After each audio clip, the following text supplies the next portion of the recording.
Another one of our senior members is joining us today, the gentleman from Texas, Kevin Brady. Congressman Crawford and our freshman class, Republican class, thanks for leading this effort. Can you imagine the White House and Senate Democrats shutting down the government and not paying our troops simply so our nation can go deeper in debt? It's like a drowning man insisting on another anchor around the neck. It makes no sense. What Republicans are seeking are the smallest steps, just the smallest reductions of down payment and getting our financial house in order so we can give some hope to all the families in America who've given up hope that their country will ever live within its means again.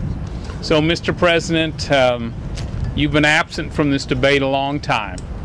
We thought about sending out an Amber Alert. We're glad you surfaced. But now it's time to put as much pressure on the Senate Democrats to reduce spending as you put on them to increase spending. Give some hope to our families. Stop delaying. Stop stalling. Let's get our country back on the right track. Thank you. Got time for a couple more members to make comments. I want to recognize the gentleman from Alabama, Mo Brooks. Thank you, Rick, for putting this together and emphasizing the scoreboard. 46-0, folks. That's a losing game over there, and that's a losing game across the street. That's a losing game up in these steps behind us. We have to start doing things, and we have to start doing them right. Now, what's the problem? Let's go back a little bit and digress. 2000, 2001. For 6 years, we had budget deficits because of 9/11 that averaged roughly $300 billion a year. But fortunately, as of November 2006, for that fiscal year that the Republicans were solely responsible for, because we had the House, we had the Senate, and we had the White House, we'd started driving down those budget deficits to $100-something billion a year. After that election, though, that pivot point in November of 2006, the Democrats captured the House, captured the Senate. Harry Reid became Senate Majority Leader Harry Reid. Nancy Pelosi became Speaker of the House, Nancy Pelosi. And in 1 year, they had tripled that budget deficit to over $400 billion.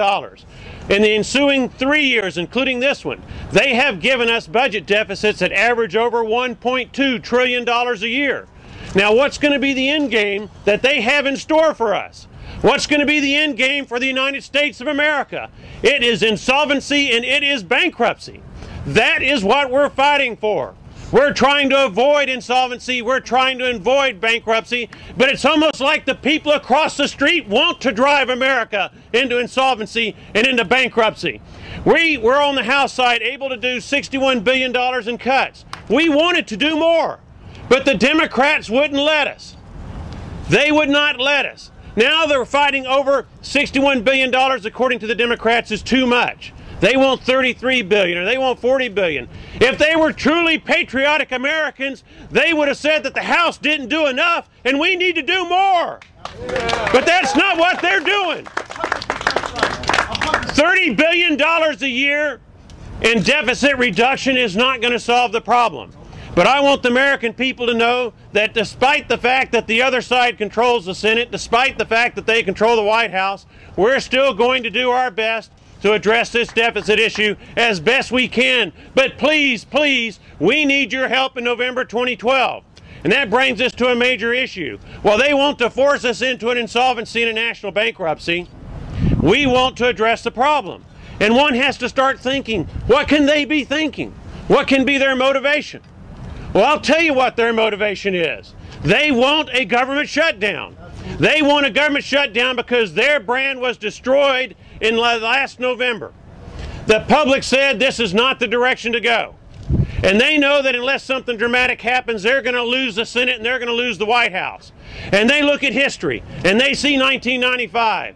And they think, well, you know, in 1994, the Republicans captured the House and they captured the Senate.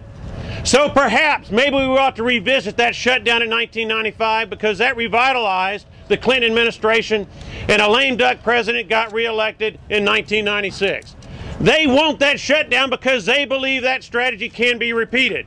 But our message to the American people and to the United States Senate is that the American people are a whole lot smarter this time. They know what the Democrats are up to, and we ask you, we implore you, please back off from this strategy. Do what is best for America. Help us get this deficit under control. Don't send our troops into harm's way and not compensate them and their families back in America. Do the right thing and increase our cuts so that we have to compromise to a more responsible position of $100 or $150 billion a year in cuts. Don't fiddle with America's future. Don't shut it down. We're going to do our part, but everybody needs to understand that our part is this. We're going to do our utmost to stop that federal government bankruptcy, and we ask the Senate to please join us.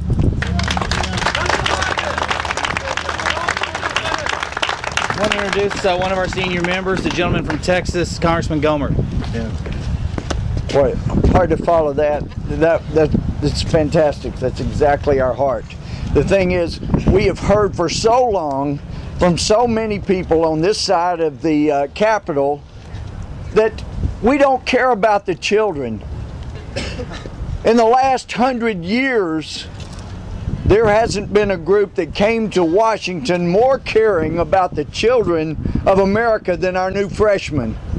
Because they know if we don't act like adults, Mr. President, then the children and their children and their children will suffer.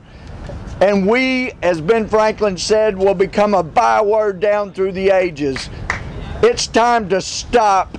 Now, the man who is president now gave some good speeches, and I want to defend him on one thing. He gave an iPod with his own speeches on them to the Queen in England, and some people were very critical of that. And the more I thought about it, that's a great idea for a gift, but it needs to go to the president instead of from the president, and it needs to have his speeches on there from when he ran for office, and he will hear himself say that the responsible thing to do is to cut spending, to eliminate the deficits, and to stop this irresponsibility.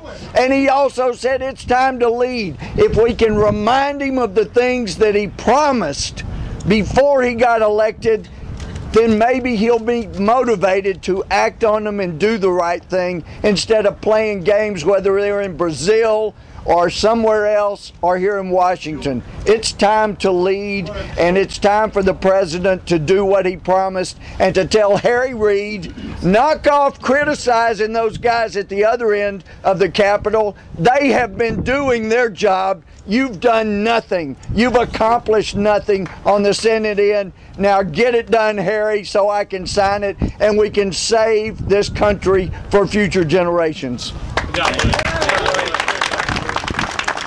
We've just been joined by our colleague from the Senate from Utah, Senator Louie. We're $15 trillion in debt. We're adding to that debt at a rate of about $1.7 trillion a year. This is a lot of money that we don't have. We can't keep doing this. As we're doing this, we're killing our own economy. We're killing jobs in America. This isn't fair, it isn't right, and it has to stop. I want to make very clear, there is not a Republican in this town, not a Republican in the Senate, there is not a Republican in the House who wants a government shutdown. And should we face a shutdown will be the product of a desire for a shutdown among Senate Democrats and by the President of the United States. Absolutely right, 100%. We've heard radio silence from the President. We've heard radio silence from the Senate Democrats in terms of an actual plan to proceed. Meanwhile, we've had budget proposals put forward by Republicans in the Senate and in the House, and we need people to lead out in both houses and in both political parties to propose something, to propose a plan. Propose a plan that reflects the fact that we cannot continue spending as we are. Now, this at the end of the day is not an issue that it has to be either Republican or Democratic, or either liberal or conservative. Because by the end of this decade, if we continue spending at the rate that we are spending, we will have to spend about $1 trillion every year, possibly more, just to pay interest on national debt. By the end of this decade, it's likely that we'll spend an amount of money every single year, equivalent to our current annual budget, if we had one, that is, simply through interest on national debt and entitlements. Meaning not a dime left to fund our military, not a dime left to fund the essential operations of government.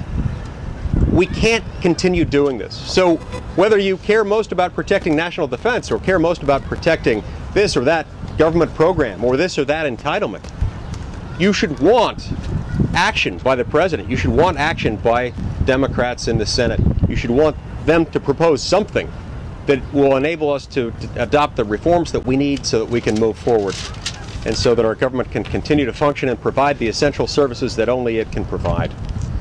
It's unfortunate that the president's out of town. It's unfortunate that the Democrats in the Senate aren't leading, and it's time for them to come back and do that thing that they need to do. I want to add that it's also time for us to consider seriously the fact that we need a structural constraint on Congress. I believe we need a balanced budget amendment to the U.S. Constitution to require Congress to do what needs to be done. I'm pleased to say that the Republicans in the Senate have led out on this issue, and all 47 of us, all 47 members of the Senate Republican caucus have gotten behind a balanced budget amendment. And we'll be urging our colleagues to pass it. We'll be urging our colleagues in the House to pass it after that, and then we'll put it out for state ratification. Our best days are ahead of us in this country, but we have to act. We have to act now. Thank you very much. I want to thank the senators for being with us today. We've got time for one more speaker before we take a few questions. Gentlewoman from Missouri, Vicky Hartzler. Thank you, Representative. I'm here today wanting to speak on behalf of our men and women in uniform and their families. I have the honor to serve Fort Leonard Wood and Whiteman Air Force Base, and I can tell you that we are all so proud of the dedication and the hard work and the sacrifice of our men and women in uniform. They're fighting for us day and night in 2 theaters and now in 3. And the thought that, and they're doing a fantastic job keeping us free, keeping us safe, but yet they're not going to get paid if there's a government shutdown. And our president and Senator Harry Reid are AWOL on this issue. It's unconscionable that as our commander-in-chief, you would not provide for the military pay and that you would promote a government shutdown for political reasons. It's wrong. We have put forth in the House a proposal to fund our defense for the rest of this year. We are supportive of our military. They deserve it, and we need to stand behind them. And we're asking the senators and the leadership, Harry Reid and the president, to not be AWOL, to be there for our troops, for our country, to support this. Let's pass it. It's the responsible thing to do. They deserve it, and we're here to stand with them today. Thank you. I would like to echo the Congresswoman's sentiments. Our men and women in uniform don't do it for the money. They don't do it for the glory. They do it because they love their country. And at the very least, our Senate leader could step to the plate and say, we're going to pay those troops. That's the very least. They deserve our best, and we're asking for their least. I'm asking Senator Reid, if he can't lead, to step aside and let somebody step in who will. We need to pay our troops who are downrange, fighting 2 wars and a kinetic military action, if you will, and we don't know what's likely to happen tomorrow. Senator Reid, if you can't lead, please find someone who will.